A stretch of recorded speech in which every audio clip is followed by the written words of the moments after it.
বন্ধুরা, আজ আমি উপেন্দ্র কিশোর রায়চৌধুরীর লেখা বাঘের রাঁধুনি গল্পটি শোনাচ্ছি।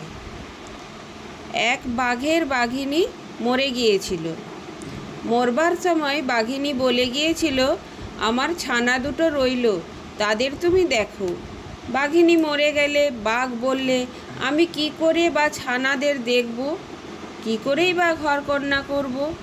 তা শুনে অন্য বাঘেরা বলল, আবার একটা বিয়ে করো, তাহলে সব ঠিক হয়ে যাবে।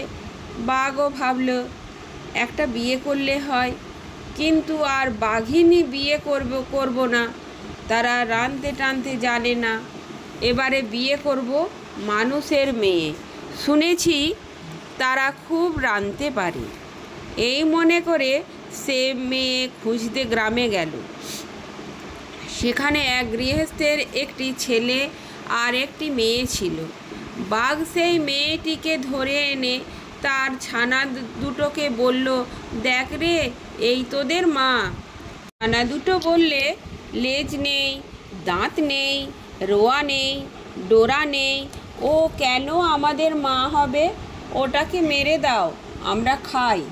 বাঘ বললে, খবরদার, অমন কথা বলবি তো তোদের ছিঁড়ে টুকরো টুকরো করব। তাতে ছানা দুটো চুপ করে গেল। কিন্তু সেই মেয়েটিকে তারা একেবারেই দেখতে পারত না। আর কোথায় কোথায় খালি বলতো, আর একটু বড় হলেই আমাদের গায়ে জোর হবে, তখন তোর ঘাড় ভেঙে তোকে খাবো।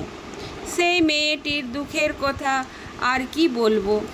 বাঘ যখন বাড়ি থাকে না, তখন সে তার বাপ মা আর ভাইয়ের জন্য গড়াগড়ি দিয়ে কাঁদে।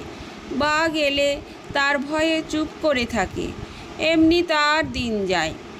আর তার বাপ মা তো কেঁদে কেঁদে অন্ধ হয়ে গেল।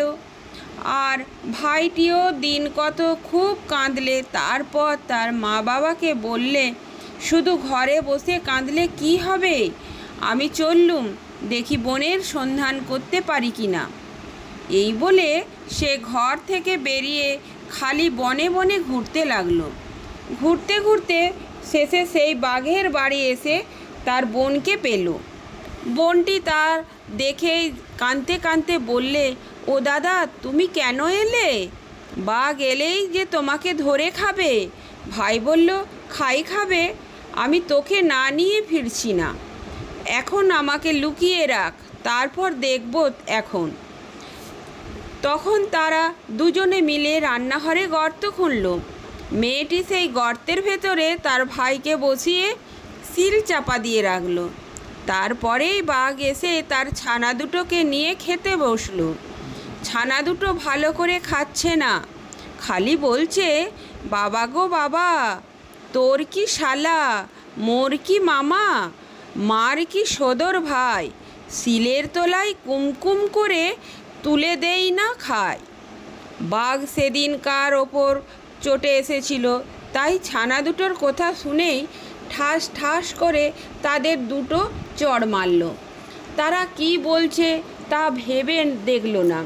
খাওয়া শেষ হলেই সেই মেয়েটিকে বলল, আজ পিঠে করিস, বিকেলে খাবো, দেখিস যেন ভালো হয়। এই বলে সে আবার বেরিয়ে গেল। বাঘ চলে গেলে পর মেয়েটি শিলের তোলায় তার ভাইকে বার করলো। তারপর দুজনে খাওয়া দাওয়া সেরে উনুন ধরিয়ে তার ওপর কড়াইয়ে তেল চড়ালো। তারপর বাঘের ছানা দুটোকে কেটে উনুনের ওপর ঝুলিয়ে রেখে তারা সেখান থেকে ছুটে পালালো। বাঘের ছানা উনুনের ওপর ঝুলছে আর ঝ্যাঁতাস ঝ্যাঁতাস করে রক্তের ফোঁটা তপ্ত তেলে পড়ছে। বিকেলে বাঘ ফিরে এসে ঘরে ঢুকবার আগে সেই শব্দ শুনতে পেল। শুনে সে বললে, বাহ রে বাহ, ওই পিঠে হচ্ছে। পিঠে যদি ভালো হয় তো ভালো, না হলে আমরা তিন বাপ বেটায় মিলে রাঁধুনি হতভাগীকে ছিঁড়ে খাবো। তারপর ঘরে ঢুকেই দেখলো কি রকম পিঠে হচ্ছে। তখন বাঘ হালুম হালুম করে ঘরময় খুঁজতে লাগলো, কিন্তু গৃহস্থের মেয়েকে আর কোথায় পাবে। সে ততক্ষণে তার ভাইকে নিয়ে মা বাপের কাছে গিয়ে উপস্থিত হয়েছে। আর গ্রামের সকল লোক ছুটে এসে তাদের নিয়ে কি আনন্দই যে করছে কি বলবো।